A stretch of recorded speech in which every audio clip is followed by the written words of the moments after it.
எங்களை அதிகமாக நேசிக்கிற நல்ல தகப்பனே, உங்கள் நன்றியோடு துதிக்கிற சோதரிக்கிற ராஜா, சேனைகளின் தேவனாய் கர்த்தாவே உமக்கு நன்றி செலுத்துகிறோம். இந்த நாளை தந்ததா சோதரம் தேவ கிருபையினால் எங்களை நிரப்புகிறாங்க. இயேசு நாமத்தால் ஜெபிக்கிற நல்ல தகப்பனே, ஆமேன்.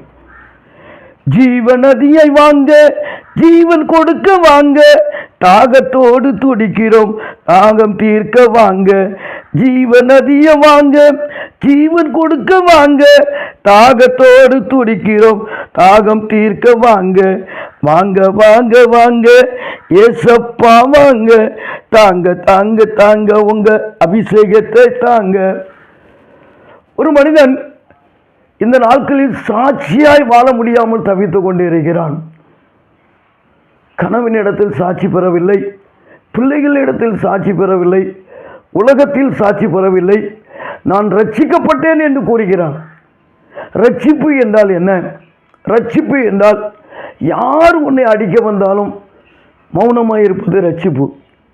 யார் உன்னை செய்யாததை சொன்னாலும் மௌனமாக இருப்பது ரட்சிப்பு. அப்படிதான் தேவன் எப்படி இருக்கிறார்னா, ஏசாயா 42:2 அவர் மௌனமாக இருக்கிறார். மத்தேயு 12:19 வாக்குவாதம் செய்யவில்லை. ஏசாயா 53:7 ஒருத்தர் என்ன பேசுனாலும் அதை பற்றி அவர் பெருசாக ஒன்றுமே நினைக்கல. அடித்தாங்க, திட்டுனாங்க, ஒரு வார்த்தை பேசலை. சங்கீதம் 38:13-14 சொல்கிறாரு, யார் என்ன பேசுகிறாலும் நீ வாயை திறக்காதன்னு சொல்கிறாரு. அதே போல் சங்கீதம் 39:1-2 சொல்கிறாரு, அவர் கண்ணு முன்னால் ஒரு துஷ்டம் இருந்தாலும் அமைதியாக இருக்கணுமா. இது கர்த்தர் விரும்புகிறார். அப்போ இன்னும் நீ ரட்சிக்கப்படலை. ரட்சிக்கப்பட்டா யார் எதை சொன்னாலும் உனக்கு காற்றுல ஏறாது, எதுவுமே ஏறாது. ரட்சிக்கப்பட்டவை எல்லாவற்றையும் சகிப்பான். அன்பு சகலத்தையும் தாங்கும், நம்பும், விசுவாசிக்கும். அன்புக்கு பொறாமை இல்லை, இருமாப்பாயிராது. அன்பு எல்லாவற்றையும் தாங்குமா. இதைத்தான் கர்த்தர் விரும்புகிறார்.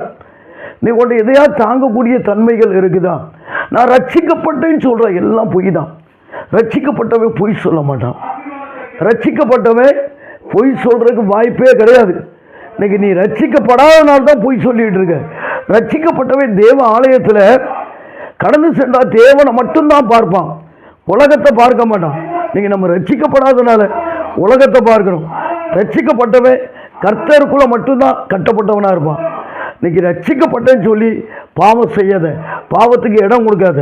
பாவத்துக்கு இடம் கொடுத்தீங்கன்னா நீ ரட்சிக்கப்படலை. உன் கண்ணு செல்ஃப் கண்ட்ரோல் இருக்கணும், உன் கை செல்ஃப் கண்ட்ரோல் இருக்கணும், உன் வார்த்தை செல்ஃப் கண்ட்ரோலில் இருக்கணும். எல்லாவற்றையும் செல்ஃப் கண்ட்ரோலில் வச்சுக்கிட்டிங்கன்னா நிச்சயமாக கர்த்தர் உன்னை ஆசீர்வதிப்பாராக. ஆமென்.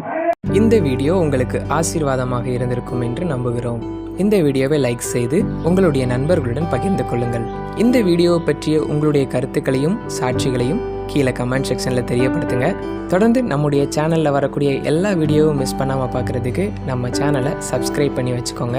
உங்கள் ஜெப உதவிக்கு 9842671266 என்ற எண்ணிற்கு தொடர்பு கொள்ளுங்கள். கர்த்தர் உங்களை ஆசீர்வதிப்பாராக.